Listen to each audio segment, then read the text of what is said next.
So I wanted to talk about Joseph Cornell, and I wanted to talk about narrative and obsession, and I wanted to talk about being a writer and how Cornell and I sort of intersect. Um, so I'll just begin. So I'm the kind of person who is very attached to objects and who, I mean, I like to go to museums, I like collections, I like to see what people collect. I like what Orhan Pamuk said about collecting. He said, if there's no like sort of order to your collection, you're a hoarder. Hoarding doesn't really interest me. Was in the house of hoarder once, it was a little frightening. And Joseph Cornell was an avid collector and amassed a lot of materials in his life. And I'll tell you more about him in a minute, but he was not a hoarder. So I should put that out there. He was a kind of an eccentric guy. He was born on December 24th, 1903 in Nyack, New York, to a family where his mother was from a prominent family and his father did very well. His father was eventually a textile designer, and had also acted in some local theater productions, and the family was into sort of popular culture. They would go into the city and they would go to Coney Island, and Cornell loved being at Coney Island. He once saw Houdini perform, and that was like huge for him. And he was very attached, even at a young point, to narrative. He was an avid reader, and he was someone who kept journals through his whole life. And so he was very, very attached to the written word and the ideas of stories. He was also attached to the Victorian era, which he really sort of comes out of in a way. I mean, we're all raised by the generation before us, so we're always sort of lagging behind our own, I think, sort of generation that we're born into. So Cornell was the oldest of 4 kids. It was Cornell, and then he had 2 sisters. He was his mother's favorite. And then there was a 4th child born, Robert, who's 6 years younger than Cornell, and he was born with cerebral palsy. And he was always wheelchair bound. He made artwork on his own, but not on the level of Cornell. And Cornell was also not someone who went to art school. He's not trained, he doesn't draw, he doesn't draft, he doesn't anything like that. He didn't even aspire to be an artist.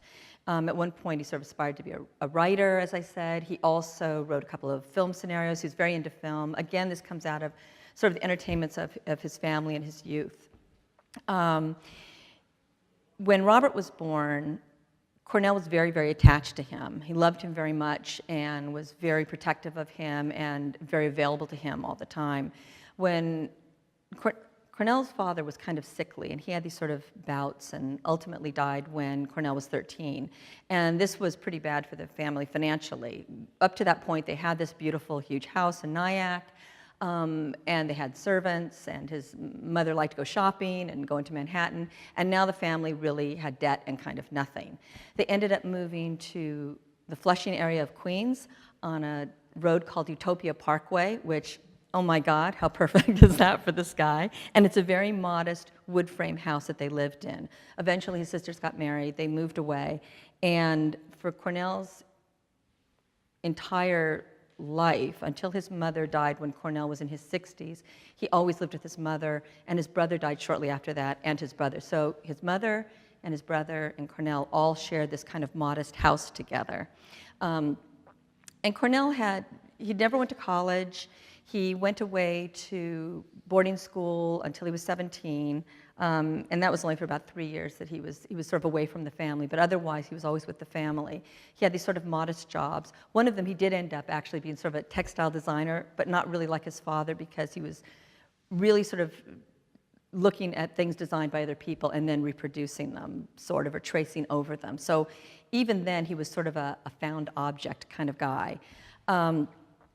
He liked to go into Manhattan, as I said. He would go in all the time, and he would just sort of walk around, and he'd go into antiquarian bookstores, and he'd buy old books, he'd get, old newspapers, all kinds of ephemera. He would go to Woolworths, he would buy clay pipes, he would buy just, wooden birds.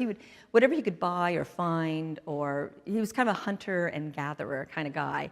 And he would bring them back to Utopia Parkway, and they had a very, very small basement, which was his work area. And he would have boxes of things that he would use in these shadow boxes he ended up doing. But before he did the shadow boxes, he began with collages. And the collages are very Victorian. They almost look like etchings or lithographs, and they would be sort of like a ship and a spider web and a rose, that kind of sort of surreal juxtapositions. And then eventually he moved into this 3D collage idea of the usually glass-fronted shadow box. And later in his life, not to jump ahead too much, but he went back to collage. And those collages are not considered quite as successful as the boxes. And the boxes are really what he's known for. He also made films. I mean, he actually hired people later in his life to make films. But one of his most well-known films, which you could probably see, I saw it at Powell's several years ago, it's called Rose Hobart. He had gone into another junk store, and he bought this film that had been made in 1931 called East of Borneo, starring Rose Hobart. And he really liked it, and he and his brother really liked films, but it was too long at 77 minutes, so he took it and he cut it down to about 17 minutes. And then he put it through a blue lens. And if you see it, it's very strange because it's very sort of, it actually moves kind of slowly. He has it on a silent film speed, but it also keeps like sort of jumping from scene to scene to scene. And he cut out any scene that didn't have Rose Hobart in it. So it's all Rose Hobart all the time. When he showed it in 1936, and this is the only time he was ever present for one of his films, Dali was in the audience. And it was 1936, he was at the Julian Levy Gallery in New York, and about halfway through, Dali jumps up, he throws down the projector, and he has this complete fit where he says that Cornell got into his head and stole his dreams. So we now know Cornell is a thief. And so after that, Cornell would never be present for any of his films being shown again. He's also thought to be a reclusive man, but he wasn't reclusive. He was reserved and kind of shy, but as I said, he was out all the time. He loved the opera, he loved the ballet, he loved movies, he loved plays, he loved museums, so he would go out and about a lot. A couple of other things about him is he was pretty obsessive where women were concerned. He also liked children. I don't think in that way, but who knows? But he really liked young women, young, attractive women, young women who were ballerinas, young women who were actresses. He liked that kind of glamour. And he began to create these worlds. He called them poetic theaters, these shadow boxes. And he would use a lot of materials. It would be Victorian, kind of romantic, almost like he's trying to preserve time or capture time, but at the same time, it's like he wants to say something about it. So he would put all these objects in a box, and sometimes the story is clearer than others, but they really are like poetry, almost like three-dimensional cubist poetry in a sense, and which is where Juan Gris is going to come in about a minute. So he would get very obsessed about these beautiful women, and some of them he got to meet, and some of them he didn't, and many of them he frightened, because he was a very sort of angular, older than his years looking kind of guy. Like when he died when he was 69 in 1972, he looked about 20 years older. And so he would, as he got some fame with his work, which began to happen right around like the late 30s, and in the 40s is when he actually started making money from his work. And he was represented by some different galleries, and he was collected. He was sort of an artist. He was much more known in the museum and gallery and art world than he was sort of in the general public, except for these girls that he loved from afar. And frequently what he would do is not only would he make boxes for them, he would bring boxes as gifts to them, or collages, but a lot of times boxes. And this kind of freaked some of them out, because the boxes, and if you can see them, if you haven't seen them, they're extraordinary. I mean, they're evocative of, you're not even quite sure what. It feels like the time in which he lived, the time before that. They're very surreal, and the surrealists sort of considered Cornell the sort of first and main American surrealist, because surrealism was really much more of a sort of a French kind of thing. And they're very surreal. They use that kind of odd juxtaposition that we find in dreams. So he'd bring these kind of oddball and very beautiful boxes, and sometimes the women would say, oh, thanks, and kind kind of put it over here, and sometimes they would send it back. He sent one to Audrey Hepburn once, who was very polite and very gracious, and she said, oh, you know, I really can't accept this. And he sent one to the young Patty Duke when she was in The Miracle Worker. She was like 12 or 13, and I think she thought, what the heck is this? And of course, turned it back. Unfortunately, they're priceless now, so who's laughing? But this was, I think, for me, I think this gifting of the boxes and the collages had a lot to do with the way he communicated with other people. I think he could talk, I'm not sure, because he wasn't a silent guy in particular, but I think he had difficulty communicating. I think because ultimately he was probably, you know, to use my dime store psychology, kind of a repressed individual. And I think also the way he lived with his brother and his mother, who was very domineering, I don't think there was a lot of space for his own personality within his personal life. And so I think that a lot of it was probably tamped down in order to continue to live the life that he lived, of responsibility for his mother and his brother, whom he loved very much, and who he enjoyed. There's no evidence that he found this a tremendous burden on him. But I think he liked having these boxes as communication, even though on some level this kind of gift-giving, I think, was probably a little off-putting to some women. And certainly when they're very young, they don't quite know how to deal with the attention of a much older man in this way. He would invite artists out to his home. It wasn't that his home was off limits. And as he progressed in his art, more and more people did come out to visit him. But if they came out, especially if they were young artists with young women, he tended to ignore the men and entertain the women. He also lived almost completely on sweets and coddled eggs. I mean, and like really crappy sweets, like the kind you would go to Safeway and get, you know, some kind of like, you know, fruit ring or, you know, anything that had like a lot of chemical, and he loved that. And one artist said, oh yeah, you know, he came out to spend the night, and Cornell said, oh, we're gonna have a great time, and showed him the refrigerator, which was full of ice cream and cake and candy. And so he really, the sweets thing is, I'm not sure where that factors into him. But that was one of his things. The other thing he felt about his work is he didn't enjoy selling it.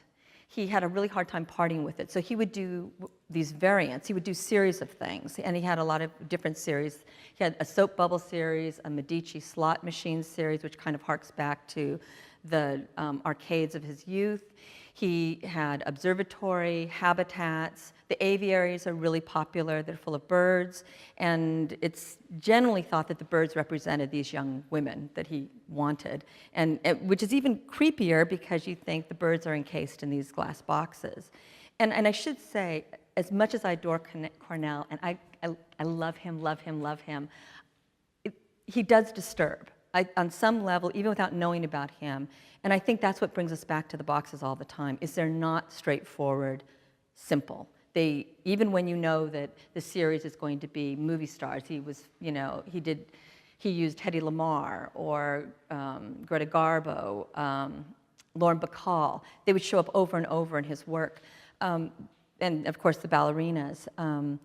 But there's always something a little difficult, I think, about his work, which is why I think it endures. The other thing that makes it endure is, while the surrealists did adopt him for the surrealist aspect of his boxes, the abstract expressionists, when they came into favor, they decided he was an abstract expressionist. When the pop artists came in with their reuse of cultural objects and everything, whether it was soup cans or cultural images like Marilyn Monroe, which Cornell had also done Marilyn Monroe, he seemed one of them. So in this way, he was always a little outside of everything and always like really, really contemporary, which is something that is so difficult, I think, for most artists to, I don't even know if they can do that. I don't even know if they can manufacture that so that they can stay in the know that way. But there's nothing dated about his work, even when it harks back to Victorian images or Victorian objects or Victorian Romanticism. It still remains really contemporary. And this one, for example, I think, my opinion, is completely contemporary. This is part of his Juan Gris series. And Juan Gris was one of the three big cubists, along with Picasso and Braque. and he died when he was 40 in 1927. He did some set design for the Ballet Russe for Diaghilev, and he is the only artist out of all the people that Cornell references in his work or pays homage to. He's the only other artist that Cornell, dedicates any work to. And he did several Juan Gris boxes. Mostly he did them in the 50s. The date on this one says it's 1933 to 1965, but it's probably somewhere in 1953 to 1957, I'm guessing. And he did another box also called A Serenade for Juan Gris. So there's two of them with this title. But the other ones that you'll see, which are the ones that are more recognizable, have white cockatoos in them. And so they've got the birds, they have newsprint in the back, which also references Juan Gris' work. And this one has very little newsprint in the back. It's very spare, and one of the series that he did for years and years were hotels. And his hotels they're just fantastic. And they almost become, in that some of the other series are very full of objects, whether it's his mini museums or his little mini pharmacies, or some of the birds, or the habitats, the Medici, the soap bubbles, the sand fountains, all those are pretty full of stuff. But the hotels tend to be kind of empty. And as I said with Cornell, aside from the 3 years he spent at boarding school, he lived in Nyack, he lived in Flushing, and he would work and wander around Manhattan. That's it. Never traveled outside the country, never really traveled anywhere. And he was a real armchair traveler, and he was a total Francophile too, which kind of fit in with this whole sort of ballet thing. And so in this box, which is very kind of spare, and he did a lot of boxes that would be whitewashed. Some of them were whitewashed on the outside. There's a note on the bottom. It's obviously written up. It's folded up. We can't see what's in it. Museum wouldn't open it for me. No, we can't see what's in it. And it says Serenade for Juan Gris on the envelope, which is folded and upside down. On the back here is a newspaper clipping of Hotel de la Ville. Below that says Apollinaris, and Apollinaris is the name of a water company, which was called the Queen of Waters and is currently owned by Coca-Cola. I do not know what that means in there, except the print looks so great and the word looks so great. There's a butterfly sticker, there's a frog sticker, and he did have boxes that would have butterflies or natural elements, especially the habitats, which would have owls and sticks, and the habitats were not limited to birds. The aviaries were just birds, but the habitats could have a variety of animals in them. There's a little soldier playing a fife, and there's also a foreign postage stamp. And across the back it says Hotel des Voyageurs, and I'm sorry, I can't speak French. And I looked up what voyageurs was, and in the 18th and 19th century, there were these people who had canoes, and they would take people and furs to different trading posts, and they were really celebrated in song and folklore and all that. I don't think that's what he means here, but I don't know. And the Hotel des Voyageurs just means the hotel of travelers, basically. And I think that these boxes were a way of, I think, showing freedom. I think that there's something about the room, yes, is enclosed, but a hotel means we're somewhere else. We're not home, we're traveling, we're free, there's the open road, there's no family, there's no job, there's nothing holding you down. And I think that's kind of what they represent. There's a very famous one that he wrote, that he dedicated to Emily Dickinson, called Toward the Blue Peninsula. And it's very much like this, except it's got some netting, some white netting around the inside of it that looks like it's been cut out, like something has escaped. And then the back of it is just a sky, a blue sky, which is also, again, different from his observatory pieces, which are all dealing with the cosmos, and generally at night. There's a couple of sort of sunny ones, but generally they're night skies. And I think this is sort of the armchair traveler in him, but if I had to interpret it, I would say it just has to do with being unencumbered. That no matter how much you love the family, how much you love what you do, or where you live or anything, there's that idea of just wanting to be alone and on your way. And also, interestingly, the hotel boxes don't usually tend to have a person in them. I mean, obviously we have a real person in them, but he did do things with dolls, and he did do things with, as I said, images, usually of of popular cultural figures, but these don't tend to have anyone in them. So when I look at them, I almost feel like someone is out like walking the Champs-Élysées, or someone is, you know, taking tea in Rome or something. They feel to me very spiritual to me in a way, and they also feel very free, and they don't feel enclosed. Some of his boxes can feel a little, I don't want to say claustrophobic, but they are cluttered, but cluttered in a very beautiful way. Not a chaotic sort of way. And this brings up one more thing to know about Cornell, which is that when he was 22, he converted to Christian Science, and he was a diehard Christian Scientist till the day he died. Partly it's because he had stomach issues.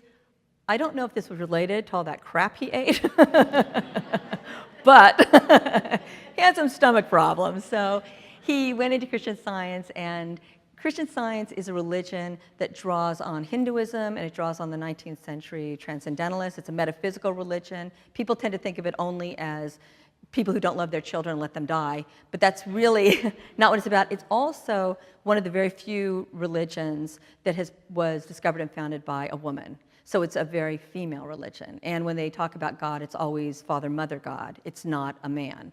And this fits in with Cornell's obsession with women and his feeling of, you know, like a kind of a simpatico with women. So in some ways, this is kind of an idea that's built for him, on top of which, with Christian Scientists, there is a real divorce from the body. Everything is about the mind and the spirit. And so in that way, too, if you don't have to concern yourself with your body, you don't have to worry about the fact that you feel erotic desire for all these girls that you can't have, or that you don't have to act on anything. You don't have to eat right, clearly. You can travel spiritually. And so I think that, and he also went into this because he wanted to have his brother Robert healed. And of course, Robert never was. Robert lived his whole life in the downstairs of this small house they lived in.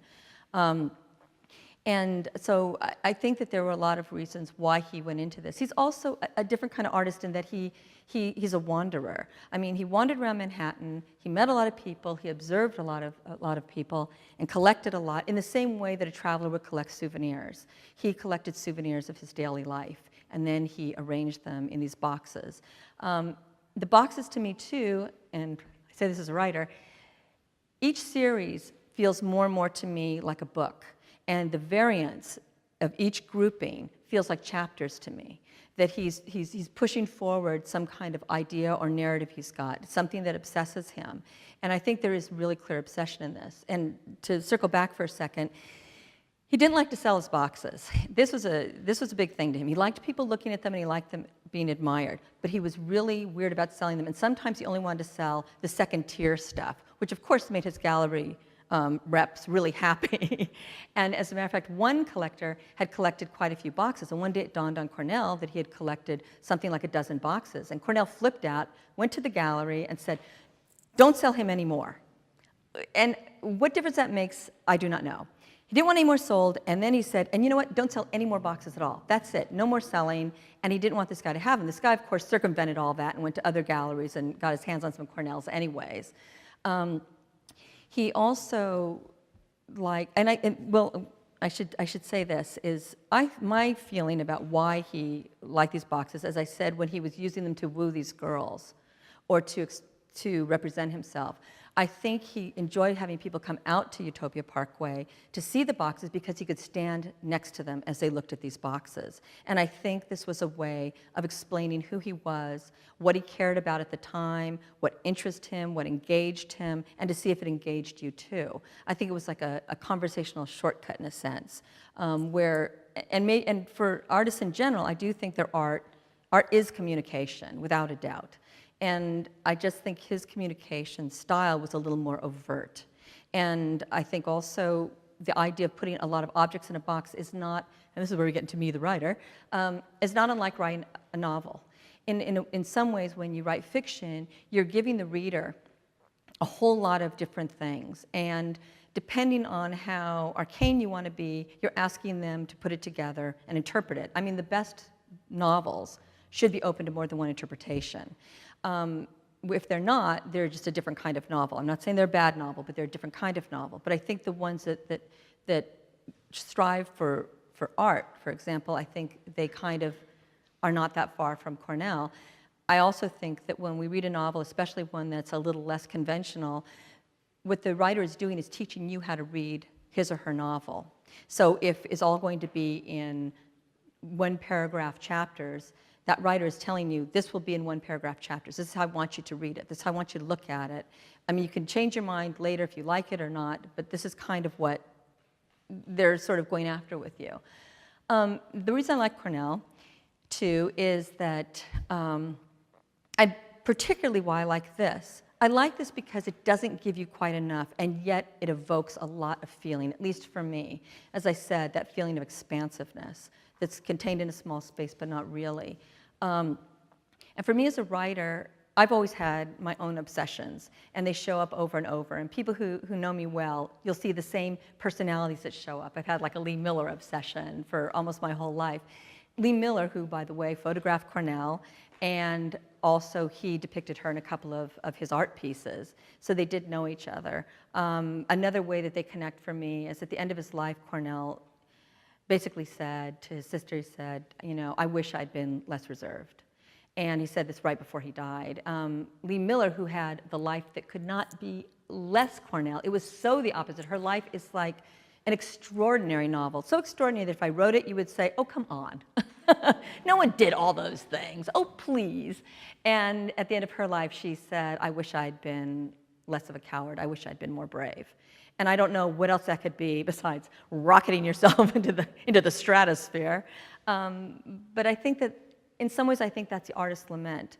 I think that you get older, you begin to look at your life, you begin to look at your body of work, and you begin to see the things you didn't do, the paths you didn't take, the things you didn't depict. And that's something that you're wrestling with later, which is what makes it so extraordinary, I think, when any artist comes out at the end of their life with an incredible burst of work at the end of their career. That's just a phenomenal thing that happens, and it doesn't happen to every artist. And younger artists don't realize how phenomenal that is. So with me, with my books, they do have a lot of objects in them. Partly because I've always had kind of a conflicted relationship with things, in that I've always had this ongoing fantasy that I take a trip, and while I'm on the trip, my house burns down, and they lose my luggage, and now I have nothing. And I love the idea of just nothing and being unencumbered. At the same time, eventually, because I like souvenirs, but I like a really specific kind of kitsch souvenir. I don't want to bring back, you know, some incredible, you know, bazillion-dollar thing from Paris. I want something they sell outside the Louvre, something that's like $5, but it has to be really specific. It can't just be any kind of cheap piece of crap. And so what I realize is when I travel, I won't have much on me to go. My husband and I tend to take like the one suitcase and that's it. But eventually, if you look at every place we stay, you'll start to see this amassing of postcards and tickets and little kitsch items and everything. So I'm almost like powerless not to collect. At the same time, I feel so much relief in not collecting. And partly in my life, I didn't really have anything until I was pushing 40 anyways. I hadn't even bought a couch or anything like that, and I liked living like that. And then my husband and I bought a house, and once you buy a house, here's what happens. You need to fill the house. And pretty soon the 4 dishes turn into 8 dishes, turn into 16 dishes, and we added a child, and that was a real big, that filled up the whole place. And so in my books, I've always, if you look at my early books, they're full of things, objects, or locations, or homes, or clothing, or jewelry, or anything that I would like to have. If you look at my later books, these are things I have. For example, I wrote a book called A Collection of Beauties at the Height of Their Popularity, and this one woman who's a set designer read it, and she said, oh my God, if they ever make a movie out of this, I want to dress the set. And I thought, yes, I would like them to make a movie out of that. And then she ended up coming over to my house for some reason, and as soon as she walked in, she said, oh my God, that, and sure enough, my book was alive for her in my house. Because you may not know this, but writers don't get out too much, so, so we're kind of in our own thing. And I started making boxes over 20 years ago. They started out as kind of decorative. They all had themes, whether it was like a Japanese lacquer box or a black and white music box or an Americana quilt box, and they all had a surprise inside. But the reason why I started making boxes was because I used to play with my jewelry all the time. I would be writing, and I would need a break, and I would sit down and I'd open all my jewelry boxes, and I'd put out all my jewelry, and I'd look at it all, and then I'd put it all back. I wouldn't do anything with it. I wasn't trying it on. It was just like out of the box and in the box, and then I'd go back to writing. Because the problem with writing is it's very abstract. There's nothing tangible. There's nothing you hold. There's nothing you touch. There's nothing you turn over in your hand, and it gets very, it can be really difficult. And so sometimes when you're sort of stuck, and I think this is why a lot of writers, not so many now, but used to smoke. It gives you an activity here in this world. It gives you something tangible and something you can hold on to and anchor to. And so for me, I started doing this thing with my jewelry. I don't know why I started doing it. It wasn't like I thought, you know, what I need to do is go play with my jewelry as an adult. But you would find, you know, I would just find myself doing that. And eventually it turned into, what if I glued things onto a box? And what if I painted the box? And then what if I made something that would be surprising in the box? And then one day a friend of mine wrote a novel called Aria, and I found myself making a box for her to say congratulations, and there was nothing outside the box. It was all inside the box. It was a sailboat that had been cut out of a Winslow Homer picture, and then it was all broken mirrors in there representing a stormy sea, and then there was a summer sky. It was elements of her novel, and that's what this Aria box was. And it wasn't very big, but that kind of started me off in that direction. And it wasn't long after that that I really got into Cornell. And because up to that, I really didn't know anything about him. I wasn't that familiar with his work. And so in that way, that kind of got me going with him. Yeah.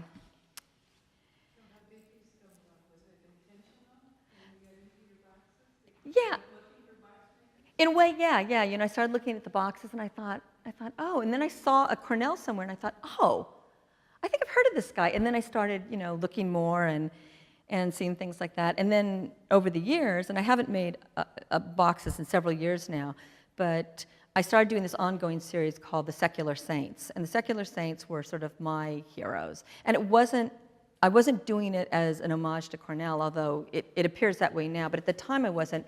They were people I'd been writing about for a long time, and it seemed logical to put them into 3D. And like I said, there was no beginning, no end, no anything to it. It was just, it's almost like a kind of a self-entertainment. And I think some of the boxes say something. I think some say kind of nothing. What else can I tell you about this? But yeah, I think if you read my books, you'll see really similar things that occur. And they should be themes because I'm a writer, but often they're objects or people or places and the other thing too is I've always been a huge fan of the weird little eccentric museum. There's the Friedrich Maris Museum in Barcelona is fantastic. It's kind of a magpie museum.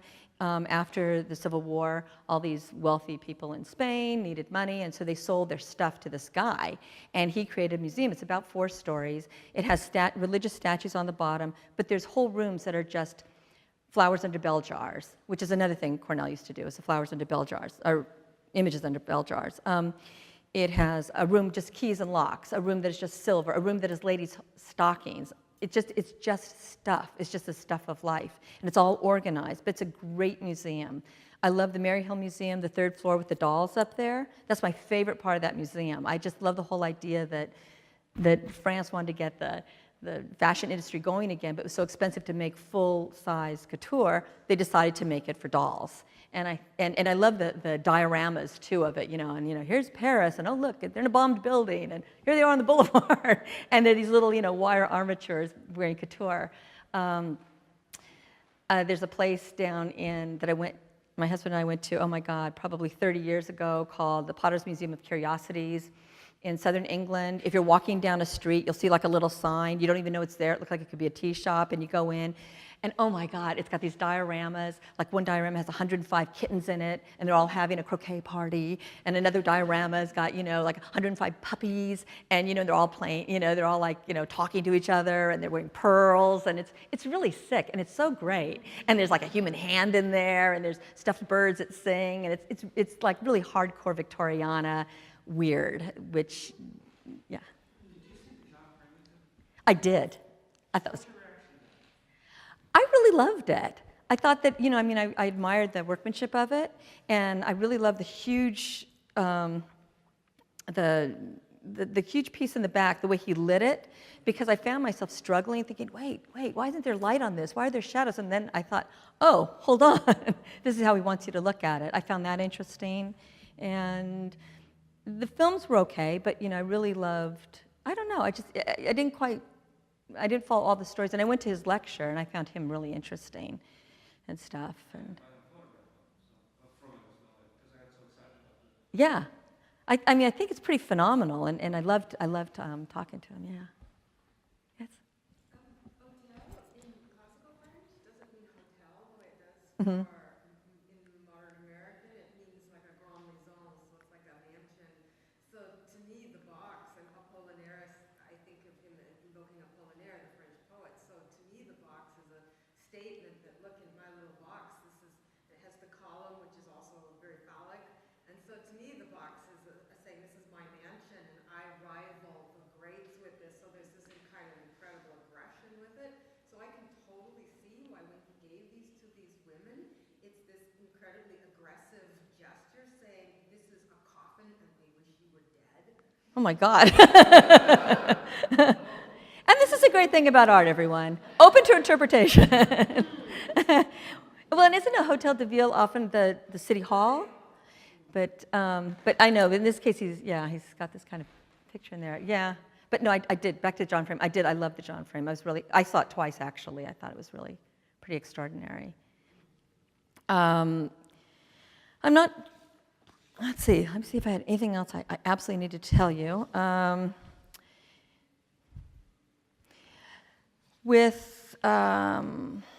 think I pretty much covered Cornell, sort of. There's a ton to know about him, and there are some really good biographies of him. He did have one kind of, as he got older, he did kind of venture into the erotic zone a little bit. And one of the things that happened with him is he would go to this one coffee shop, and there was this girl in there. She was 18.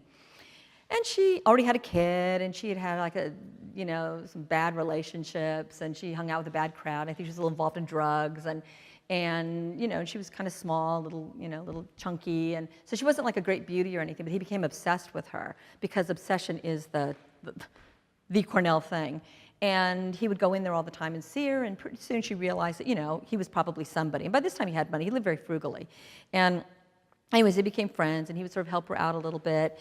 And it was kind of she knew how he felt about her, but he was sort of, they never slept together or anything like that. Anyways, she was with different men during this time, but she ended up kind of disappearing. Well, she reappeared long enough with one of the guys that she was with and this other person, and Cornell used to keep his finished work in his garage, which was a detached garage. You could see it from the street, down the driveway. And they would have covers on them, but it wasn't locked or anything like that. So they went in, they helped themselves to a couple of dozen Cornells. And this is in, like, I believe it was like the 60s, early 60s. So there were some really fine Cornells in there. And he didn't notice that they were missing because he had so many things in there. And he got a call from a gallery owner who said, there's someone here who's trying to sell Cornell really cheap. Maybe you should check this out. And that's when he went to the garage, saw they were missing. And then the police did this sort of Cornell sting, and they caught her and the friends, and Cornell refused to press charges because he was in love with her, and he thought, she wouldn't be served by going to prison, and he just had this huge soft spot for her. Then she disappeared from his life for a couple of years. And when she resurfaced, she was about 20 years old, and they talked on the phone. She kind of reconnected with him, and then she was murdered about 3 weeks later. And he went and gathered her remains, and he's the one who buried her. and took care of everything. And I mean, and he never quite got over her. She was always in his life in one way or another for the rest of his life. And then he had like a couple of other women that he was sort of involved with, and he would give them boxes, and they would say thank you, and then they'd come back a little later and they'd say, you know what I'd really like? I'd like another box. And it would take him a little while to sort of, hold on. Yes, I'm sure you would like that $1,000 box at that time, which is very expensive. But I do think, again, going back to Cornell, for me, as a writer, I can see it's understandable that writers, I think, would be drawn to Cornell. You can see almost this little boy who read avidly and who wanted to write. You can kind of see the guy who loved film so much. All these things are present in his box. He's so out there with his art, but it's also arcana. You're also sort of deciphering it. And so in some ways, he's kind of a hide in plain sight kind of guy. Again, a strange guy, but like I said, the boxes, if you can see them, I went to a Cornell retrospective in San Francisco several years ago, and it was phenomenal. I mean, I can't even tell you, but I know they've got a huge collection in Chicago, as my friend Bill Dean, who is actually a local box assemblage artist here in Portland, and yeah, he's very, very good. You'll see him at PDX soon. But it's quite remarkable. And there's a couple of other sort of collections around. That was the other thing too. At the end of his life, he wanted all his boxes kept together, but he didn't want to actually deal with the issues of drawing up a will and working with his attorney. And the attorney found it very frustrating. It's like, well, you want it all together, but you have to leave it to someone. So, anyways. I think I covered there's more, like I said, there's more to say about Cornell. There's more that's interesting about him psychologically and his work. And this box, I totally love it. So you haven't really mentioned his sister. So his mother and his brother predeceased him, right? They did, but barely. His mother, yes, they did, yes. Where did his collections go to? I think he was, I want to say he was going to leave some to Cornell. I can't remember if that's where it is. There's a Robert Cornell, gosh, and I should know this. This is terrible. I want to say the Smithsonian has some of his papers and his collages, but since I won't be seeing you after today, you'll look it up and you'll say, she was wrong, but I'll never hear. So I'm just going to make stuff up now, since we probably won't run into each other unless you're at the Hollywood Freddy's. So, at what point in his life was he able to make a living from his work? He had a couple of day jobs that paid very poorly, including being a door-to-door salesman. But by the time it was in the 1940s, and I would say he was probably in his late 30s or 40s, he was making money, and he could have made more money. He just had that selling problem too. I mean, he did sell a lot of things. And one of his last shows, because he loved children so much, he wanted the boxes displayed at child height, and he wanted them to serve like punch and cookies. And I'm sure that the kids probably thought, what the hell is this? I'm wondering, did he find the wooden boxes first, or did he build them? He began doing these collages, as I said, and then he began taking little pill boxes that were ready-made, and he would just put like little beads in them or feathers or anything like that. And then he also did the glass domes where he would, put stuff under there. He started out with like, if he could find like vintage or antique chests, and that's when he was sort of doing the pharmacies, and he would sort of fill in the blanks there. And then eventually he got okay at carpentry, and he did make his own boxes. Yeah.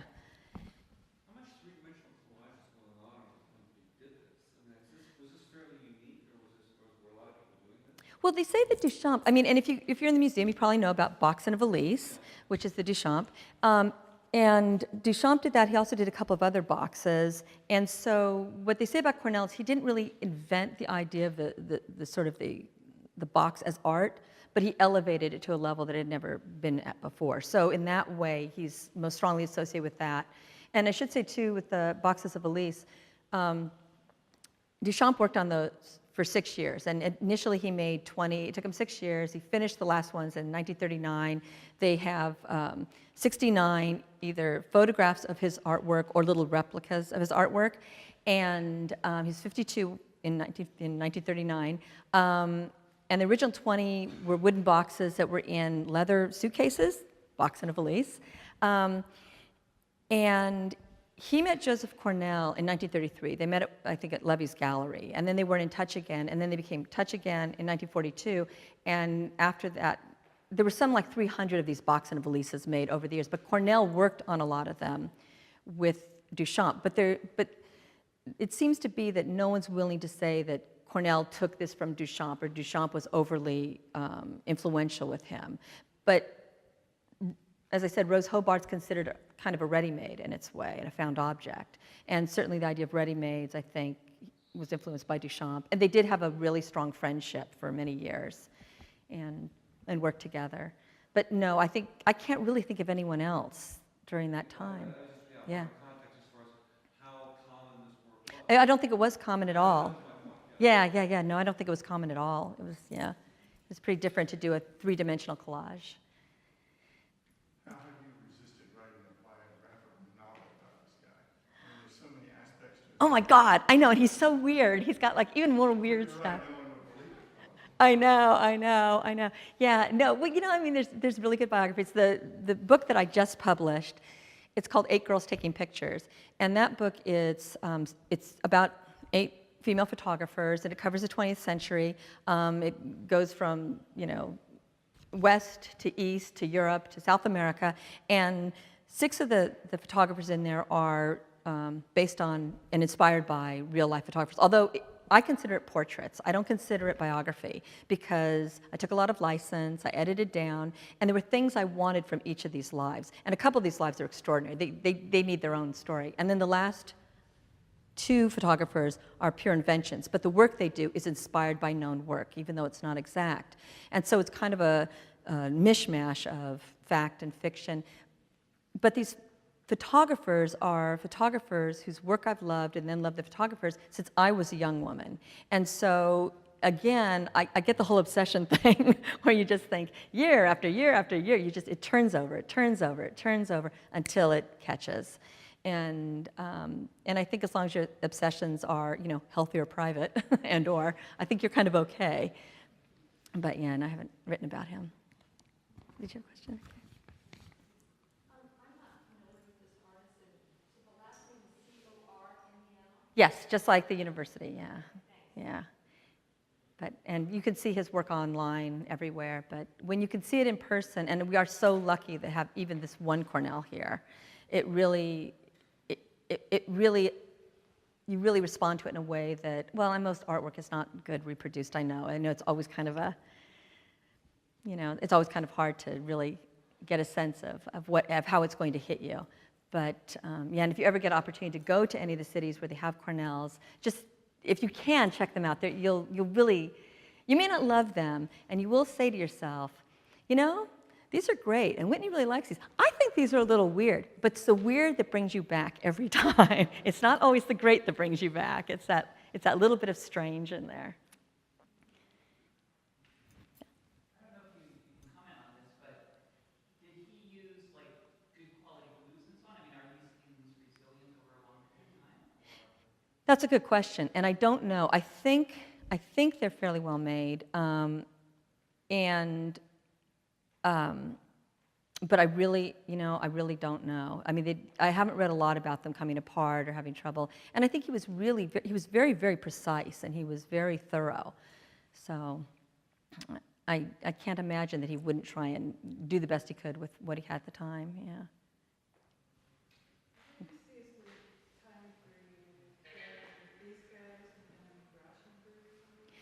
And he was friends with Rauschenberg.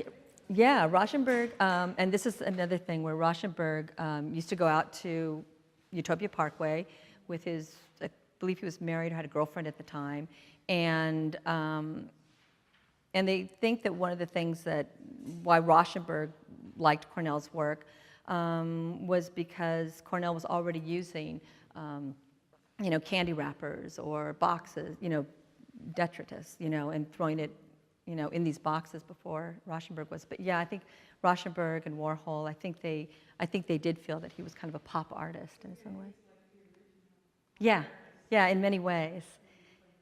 But like I said, so outside of so many artistic movements that he could never go out of style, which is kind of the advantage of being an outsider, if you can do it. But like I said, it's very hard to orchestrate, I think, staying outside of something. But yeah, but I think it's so beautiful and spiritual, and yeah. I think, yeah. Thank you very much for coming, and